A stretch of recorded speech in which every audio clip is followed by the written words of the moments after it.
لو مجتمع العمل صحبة سيئة طول الوقت غيبة وشتايم وألفاظ بذيئة وهزار ولاد وبنات ومش بيقبلوا النصيحة، بحاول أتجنبهم، لكن في أوقات لازم نبقى مع بعض.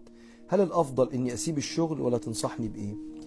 إحنا هنا عندنا تزاحم ما بين عبادتين، ما بين سعيك على الرزق الحلال، وممكن ده يكون واجبك تجاه نفسك واحتياجك في الدنيا، وما بين حفاظك على قلبك وعبادتك لربنا.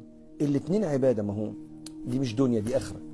السعي على الرزق الحلال من أعمال الآخرة، وحفاظك على قلبك وعلاقتك بربنا من أعمال الآخرة.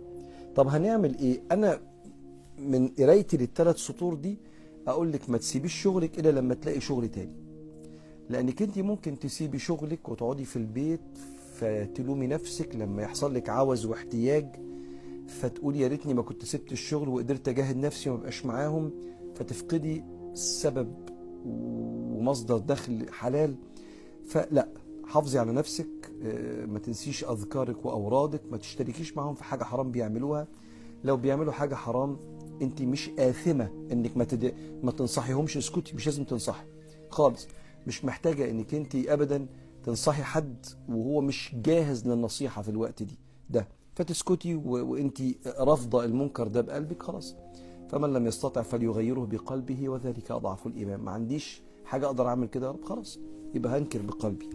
لكن تسيب الشغل الحلال، يعني أخاف إن حضرتك يعني تبقي محتاجة للقرش وأنا قاعد كده في التكييف بقول لك طبعا سيب الشغل. لا، ما أنت برضه بتشتغل عشان ربنا. فدوري على شغل تاني، ولما تلاقي حاجة مستقرة فيها دخل كويس والانفايرمنت البيئة اللي فيها أحسن، انتقلي ساعتها. لغاية وقتها حافظي على قلبك وعلى نفسك بالذكر.